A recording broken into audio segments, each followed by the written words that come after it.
नमस्कार, मैं डॉक्टर विशाल बंसल आज आप लोगों से बात करना चाहता हूँ कमर दर्द और उससे जुड़ी हुई विभिन्न बीमारियों के बारे में।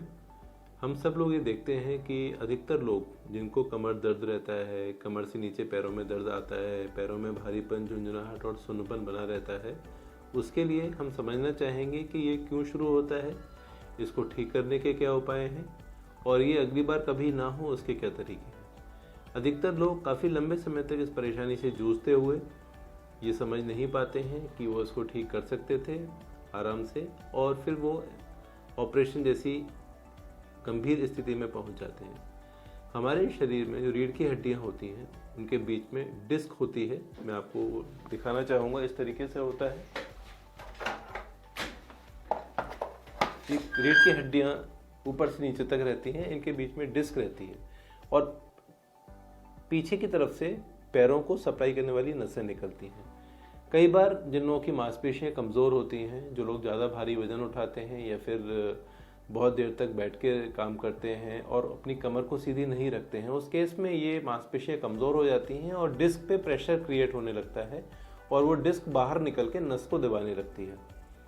जब तक नस नहीं दबती है तब तक तो सिर्फ कमर दर्द ही बना रहता है, लेकिन नस दबने के बाद में ये दो साइड की नसें दिख रही हैं आपको, कुछ इस तरीके से नस डिस्क बाहर निकलना शुरू होती है और नस को दबाने लगती है और नस दबने के बाद में पैरों तक दर्द जाना चालू हो जाता है। जब ये दर्द पैरों तक जाता है तो मरीज को भारीपन, झुंझुनाहट और सुन्नपन पैरों में बनता है।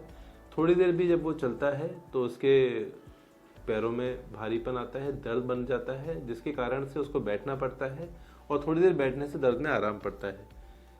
इस बीमारी का जो बेसिक प्रकार है वो है PIVD, जिसको हम स्लिप डिस्क भी कहते हैं, और जब ये स्लिप डिस्क होके नस को दबाने लगती है तो उसको हम शियाटिक रेडिकुलोपैथी कहते हैं।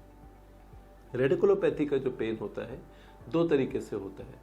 या तो मरीज जब बहुत देर बैठ के उठता है तो उसको पैरों में भारीपन और झुंझुनाहट होती है, वो मेनली स्लिप डिस्क के कारण होता है। और अगर मरीज को चलने के बाद में पैरों में भारीपन आने लगता है, खड़े रहने पर भारीपन आता है और बैठ के उठने में कोई दिक्कत नहीं होती है, तो ये लंबर कैनाल स्टेनोसिस मतलब कि मुख्य स्पाइनल कॉर्ड के दबाव के कारण होता है। इन दोनों ही परिस्थितियों में मरीज अगर शुरुआत अवस्था में ही ट्रीटमेंट ले लेंगे तो उनकी बीमारी उस स्टेज तक पहुंचने से बच सकती है जिसमें कि हमें ऑपरेशन करना पड़ता है। तो मैं आपको ये बताना चाहता हूँ किस प्रकार से हम लोग इसको ठीक करते हैं। तो जब मांसपेशी कमज़ोर होने लगती है और डिस्क पे प्रेशर आने लगता है, ये नस जब बाहर निकलने लगती है, नस दबने लगती है, अगर इस समय मरीज हमारे पास में इस अवस्था में आता है तो हम मरीज को कुछ मुख्य प्रकार की कसरतें बताते हैं जो कि लंबर कैनाल स्टेनोसिस में और स्लिप डिस्क में अलग अलग प्रकार की होती हैं। और उन कसरतों को मरीज सुचारू पूर्वक कर सके उसके लिए हमें पूरी तरीके से दर्द खत्म करना होता है कमर का, और जो डिस्क बाहर निकल के नस को दबा रही है उस पर आने वाला प्रेशर खत्म करना होता है। इस प्रेशर को खत्म करने के लिए हमारे पास में एक बड़ा इनोवेटिव और यूनिक जो हम लोग मेथड पिछले 10 साल से यूज़ कर रहे हैं उसे बोलते हैं एपिड्यूरल स्टेरॉयड इंजेक्शन। इस इंजेक्शन के माध्यम से हम वहीं पे वो इंजेक्शन लगाते हैं जहाँ पर वो नस दब रही होती है। डिस्क के द्वारा वो इंजेक्शन वहाँ जाता है, उस डिस्क को डिसॉल्व कर देता है, नर्व रूट के चारों तरफ जो इन्फ्लेमेशन होता है उसको ख़त्म कर देता है और उसके बाद में नस पे आने वाला दबाव जो पैरों तक पहुँच रहा है वो ठीक होने लगता है। जब 3 या 4 लेवल पे डिस्क निकल के नस को दबा रही होती है तो हम लोग कॉर्डल एपिड्यूरल स्टेरॉयड इंजेक्शन लगाते हैं जो कि रीढ़ की हड्डी के निचले सिरे में टेल बोन के ऊपर से लगता है। और अगर एक ही लेवल पे नस दब रही होती है तो हम रीढ़ की हड्डी में उसी जगह लगाते हैं जहाँ पे नस दब रही होती है। इस इंजेक्शन के बाद में मरीज को दर्द में काफ़ी हद तक आराम पड़ जाता है और उसके बाद में मरीज जब कसरत करता है डेली सुबह शाम, मांसपेशियों को मजबूत करने की दवाइयों पे, दर्द की दवाइयों पे उसकी निर्भरता लगभग खत्म हो जाती है। और एक बार जब मसल्स स्ट्रॉन्ग होना चालू होती हैं तो एक नेगेटिव प्रेशर क्रिएट करती हैं जिससे कि डिस्क जो बाहर निकल रही थी वो अपनी जगह वापस आ जाती है।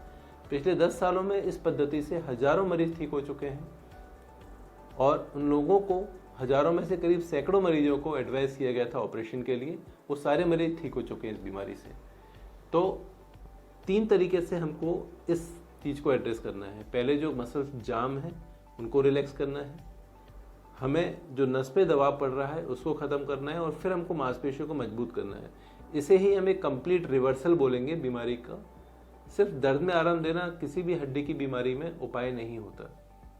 सभी मरीजों को समझना पड़ेगा कि जितनी भी जॉइंट रिलेटेड प्रॉब्लम्स होती हैं वो जॉइंट के ओवरलोडिंग के कारण होती है। तो अब हम बात करेंगे कि जॉइंट की ओवरलोडिंग क्यों होती है।